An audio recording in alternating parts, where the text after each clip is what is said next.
नमस्कार, मैं हूं आपके साथ अक्षिता मौर्य। आइए रुक करते हैं फटाफट खबरों की ओर।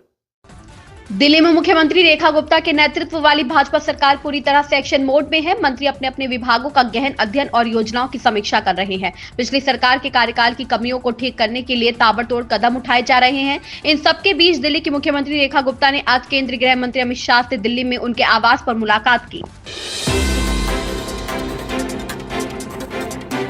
बिहार में विधानसभा चुनाव को लेकर तैयारी शुरू हो चुकी है। सभी राजनीतिक दल किसी तरह की कोई कसर नहीं रखना चाहती है।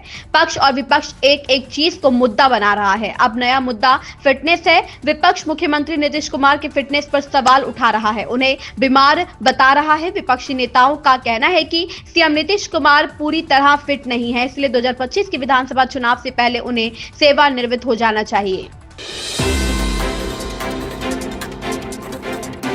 दिल्ली विधानसभा चुनाव के नतीजों के बाद आप ने अपने मुख्य और अग्रिम मोर्चे के पुनर्गठन की प्रक्रिया शुरू कर दी है। आप नेता गोपाल राय ने यह जानकारी देते हुए मजबूत विपक्ष की भूमिका निभाने के लिए पार्टी की प्रतिबद्धता पर जोर दिया। उन्होंने कहा कि 24 फरवरी को शपथ के बाद पार्टी अपने विपक्ष के नेता की घोषणा करेगी। यूनिकॉर्न कॉन्क्लेव में उत्तर प्रदेश के सीएम योगी आदित्यनाथ ने कहा, प्रयागराज महाकुंभ में अब तक 62 करोड़ श्रद्धालु आ चुके हैं। एक विशिष्ट अवधि के दौरान लोगों का इतना बड़ा जमावड़ा इस सदी की दुर्लभ घटनाओं में से एक है। भारत की इसी परंपरा ने प्राचीन काल से भारत के 4 महत्वपूर्ण स्थानों पर इन कार्यक्रमों के आयोजन की व्यवस्था को जन्म दिया है। मुझे कल ही प्रयागराज से आने का अवसर प्राप्त हुआ। आज पुनः इस कॉन्क्लेव के बाद मुझे पुनः प्रयागराज पहुंचना है। प्रयागराज महाकुंभ में अब तक 62 करोड़ श्रद्धालु आ चुके हैं।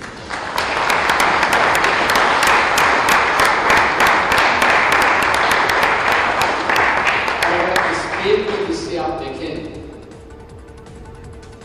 तो मुझे लगता है कि दुनिया के अंदर किसी भी आयोजन में आध्यात्मिक हो या किसी भी अन्य टूरिज्म के पर्पज से ही क्यों न हो, उस कार्यक्रम में, उस समारोह में इतनी बड़ी संख्या में एक निश्चित कालखंड के दौरान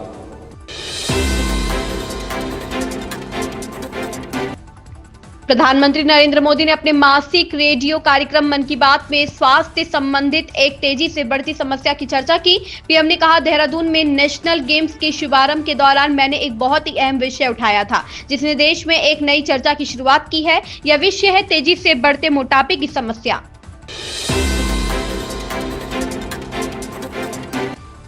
डीयू के 101वें दीक्षांत समारोह में शिक्षा मंत्री प्रधान ने दिल्ली को ज्ञान का केंद्र बनाने का आह्वान किया। केंद्रीय शिक्षा मंत्री धर्मेंद्र प्रधान ने कहा कि नई राष्ट्रीय शिक्षा नीति भारत को वैश्विक स्तर पर ऊपर उठाने के लिए बनाई गई है।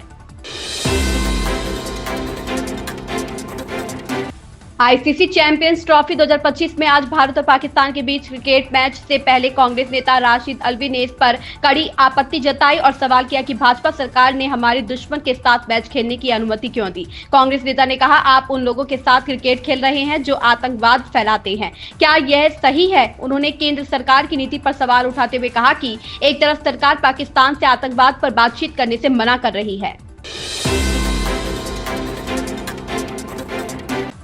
श्रीशैलम लेफ्ट बैंक नहर ढहने के बचाव अभियान पर बीजेपी नेता तरुण चुग कहते हैं, पीएम नरेंद्र मोदी के नेतृत्व में केंद्र सरकार ने कुरनूल में सुरंग बचाव के लिए तेलंगाना राज्य सरकार के साथ समन्वय में काम करने के लिए एनडीआरएफ और भारतीय सेना को तैनात किया। हर कोई फंसे हुए लोगों की सुरक्षित वापसी की कामना कर रहा है।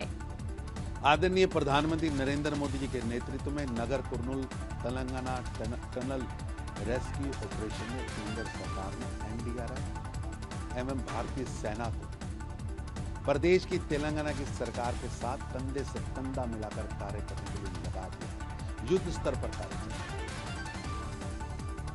पूरा देश सभी की सलामत घर वापसी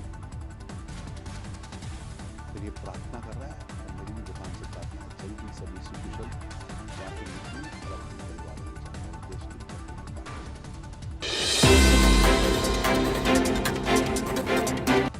आम आदमी पार्टी ने आज पार्टी मुख्यालय पर विधायक दल की बैठक बुलाई है, जिसमें नेता प्रतिपक्ष के नाम पर मुहर लग गई है। आम आदमी पार्टी ने ऐलान किया है कि पूर्व मुख्यमंत्री आतिशी दिल्ली विधानसभा में विपक्षी नेता होंगी। आम आदमी पार्टी के राष्ट्रीय संयोजक अरविंद केजरीवाल भी इस बैठक में शामिल हुए।